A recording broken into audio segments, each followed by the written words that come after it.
All right, let's talk about how to create a high quality online course step by step from scratch. What I'm going to be sharing with you are takeaways from, at this point, having thousands of students go through my flagship course with hundreds of testimonials to support it. And at this point, having created, I think maybe 15, 16 other best-selling courses as well. So with that, let's jump right into it.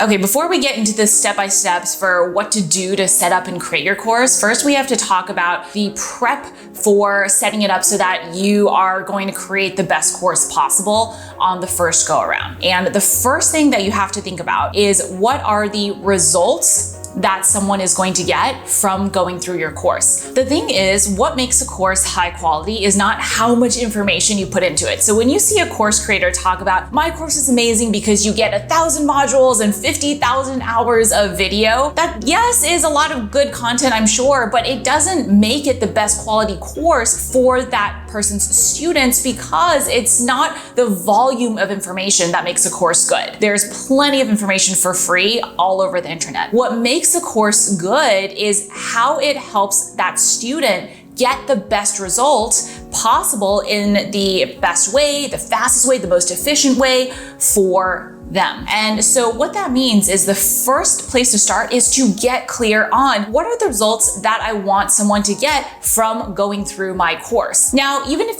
what you're teaching is not that tangible, that's okay. There is going to be some sort of tangible result. For example, if you're teaching a course on how to feel happier throughout your day, all right, what does my day-to-day look like before taking the course versus what does it look like after taking the course? It can still be very results focused. So maybe my day-to-day is structured a little bit differently. Maybe the way I feel throughout the day is structured differently. Maybe how I interact with others will have changed by the end of the course. So you really want to be thinking about that so that you can really make the course the easiest to go through, the shortest, fastest to go through, the easiest to implement possible to help your student get results. Now, what's more, once you've broken out the big results that a student going through the course will have, what I would recommend doing then is breaking it out into step-by-steps or different areas of results that are going to be kind of the milestones that mark that student's result. So for example, if I am creating a course, let's say to help someone get a new job, maybe the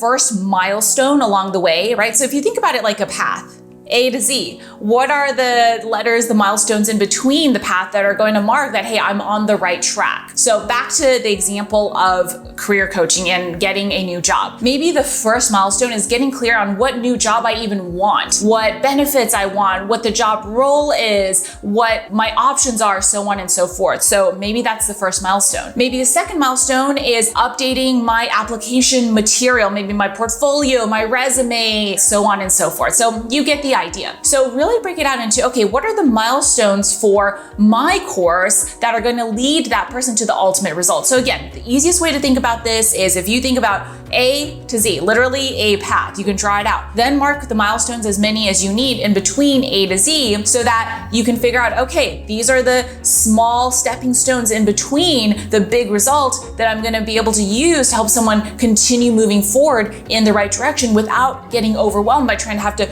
do everything at once. So being very results focused, that's step number one. Step number two is to then take those results, that path that you mapped out, and organize your course. So what I mean by that is, most of the time you don't want just a course that says, hey, this is all this great content, you just go through it, do it the way you want, and good luck. That feels really overwhelming. Again, that's something that a lot of people can find for free on the internet. A huge piece of what makes a course valuable is the organization. So once you've figured out the path and the milestones that someone is going to be going through, what you want to do next is figure out, okay, how can I organize my modules and my lessons of the course around those milestones? So a few common ways to do it are, first, one of the most common is to do a step-by-step course, where it's literally module 1, step 1, lesson 1 of module 1, the first step of step 1, module 2, step 2, module 3, step 3, and those are the milestones. After you've finished each module, you will have completed a milestone milestone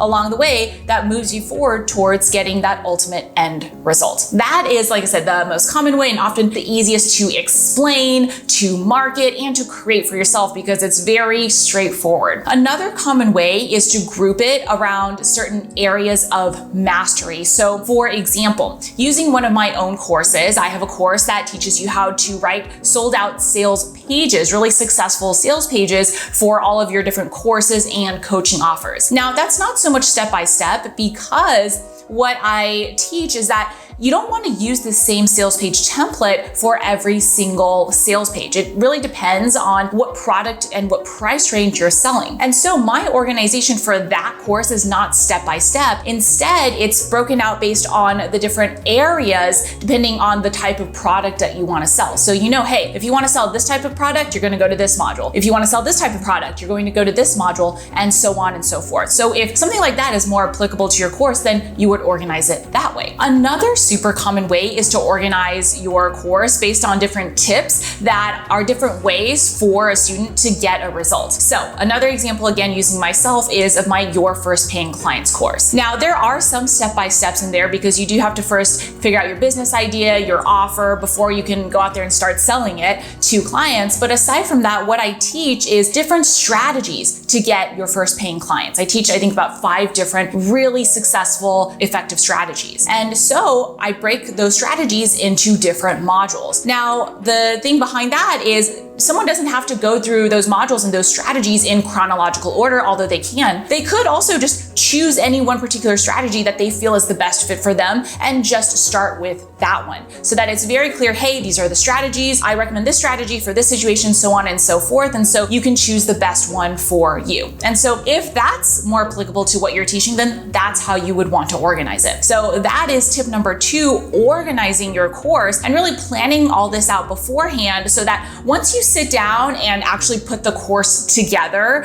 it actually helps you create the best course possible from the very first get-go. I want you to notice how we're planning out your course before you're ever starting to create it, because this is where the majority of the thinking, the planning gets done. If you nail this part, then once you sit down and start creating your course, it's just gonna be so much easier. It's gonna really flow and it's gonna be set up for success. So that brings us to the last prep tip, which is to over communicate throughout your course. Now, I am an engineer by training, so the way I think is very logical. I like to know, okay, what's the plan? What am I doing now? What's the next step? Okay, let me do a recap of what I just had to go through. That's actually the way I teach. And over the years, I've had so many students share with me, hey, this is the most clear, easy to follow course or way of teaching that I've ever seen. And it's simply because that is how I think. And it just makes it so easy for your students coming in not to be overwhelmed by all the course content, to know exactly what to do, and to basically be able to just follow the course to get the results that your course is going to help them get. So we've talked about the high-level results. We talked about organizing your modules and your lessons based on those results. And now within each lesson, how I recommend you map it out is essentially to say, okay, this is the lesson format. This is the lesson. This is what you're going to learn in this lesson. Teach the content, ideally broken out via tips or steps or something that's, again, easy to follow, just like we're talking through right now. Then recap what you just covered and the biggest takeaways, and then share what exactly are the next steps after watching this lesson that the student needs to go and do. So is it to go and follow a worksheet? Is it to go and do some action steps? Is it to move on to the next lesson? Whatever that is, be very straightforward with that recap, and that's essentially the lesson format I use for the majority of my video lessons. Really straightforward so that you're communicating each step. It's very clear. You might even at the beginning of your course want to share, hey, here's a high-level outline of the modules, the results, and the step-by-steps, how the video lessons work, and everything that you need to know so that you can get the most out of this course. All right, so with those 3 steps, now you've got your planning done.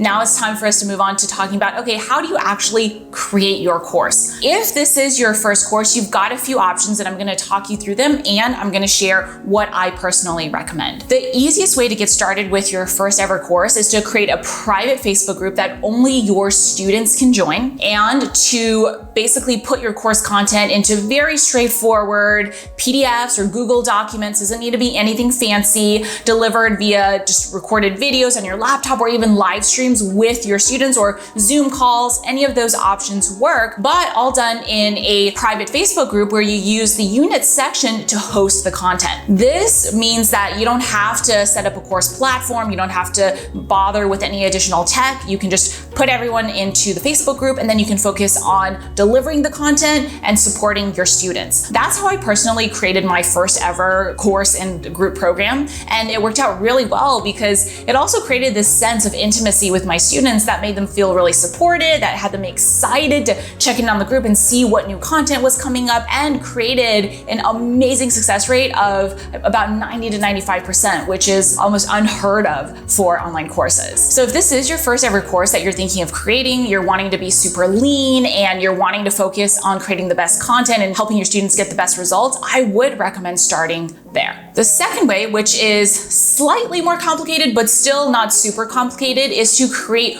one page on your website that you protect with a password. And I recommend doing this on WordPress. Everything related to my website is on WordPress, and I just find it the most robust option out there. Put all your content, essentially upload it onto one page, and then to password protect it, so that if someone has the password, they can open the page and see all the content at once. You don't have to organize it into a really complicated, beautiful course. The key is to have the content and the support, and for you to focus on, again, creating the content and supporting your students versus trying to create a super gorgeous course right from the bat, which is not what creates the highest value for your students, to be honest. The third option for if you are someone who is like, look, I know this is my first course, but I just want to make sure I get it as good as possible, and that's really important to me, I totally get it, is to use a platform that hosts courses for you so that they do the tech heavy lifting. You just go in there, use their platform, and upload your content to the platform. The platform I recommend is Teachable. I personally know a lot of the team members at Teachable. They've been around for a really long time, and I know they take really good care of their customers. They're really focused on creating the best course platform possible,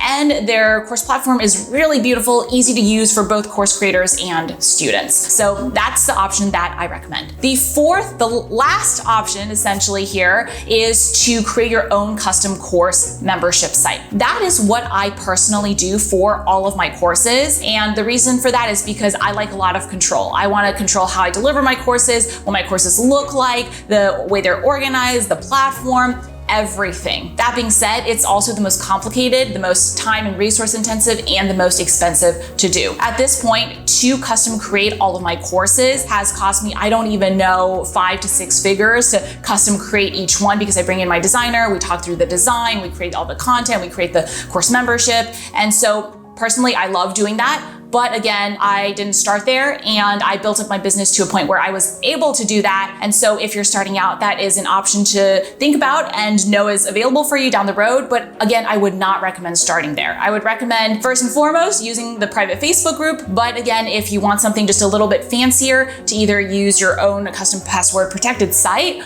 or a course platform like Teachable. Okay, so we've talked through the course creation. The next step that I want to talk through is the support. Thinking through what support are you going to provide with your course. Now, there's a lot of popular advice out there talking about how selling courses are like the holy grail of passive income. You put together a course, you sell it, and then you never have to worry about it again. At some point, that is absolutely true. The majority of my courses nowadays are 100% self-study, but remember, I did not start there. I shared with you at the beginning of this video how I live coached over 1,000 students in the first few years of my business through my first flagship course before I really felt comfortable with the course being a robust self-study option, with being comfortable with my teaching skills and course creation skills to be able to put together other courses that were self-study. So before I moved into full self-study, what I did was I created my courses the way that we just talked through, and then I added a lot of coaching support. So I started with just me providing all the the coaching support. I would do, let's say, weekly group coaching calls. I would host the students in a private Facebook group, whether or not I put the content in there. Even after I moved my content to a custom course membership site, I would still have a private student community to support my students so that we could talk, they could ask questions, they could get feedback on anything that they wanted, and we would basically be working together to make sure that they were getting the most out of the course and getting the best results. So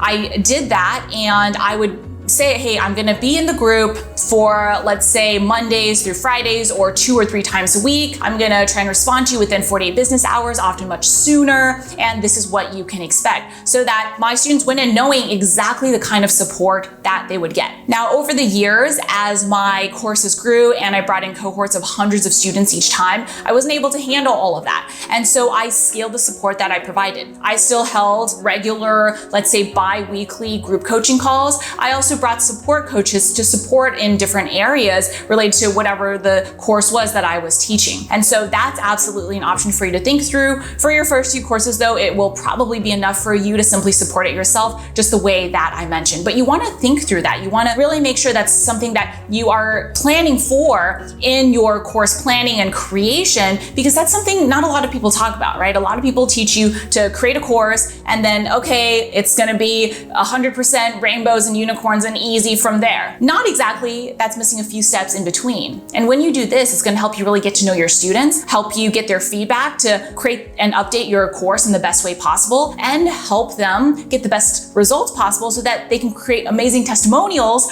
for you and really improve and expand the reputation and brand of your business and your specific course. So that's the next piece that I want to think through, how you want to add support, at least in the beginning, to your course. With that brings me to my last tip, which is actually a bonus tip. This is a tip that you either love or you either hate. And so I personally, of course, fall into the I love it camp. I personally do it, and that's why I recommend it. And that is to hold off on fully creating your complete course until after you've sold it. Now, when I say this, a lot of people say, oh my gosh, no, how is that possible? That's going to create such a low quality course. I need to create the best quality course possible. I want to create it before I sell it. I totally get it. And this is something that, to be honest, before I started creating my own courses and helping students, I would not have thought would be advice that I would give to anyone, because like I mentioned, I'm an engineer, I tend to be a perfectionist, I want to deliver the highest quality products, absolutely. However, what I realized is that first, creating a course is incredibly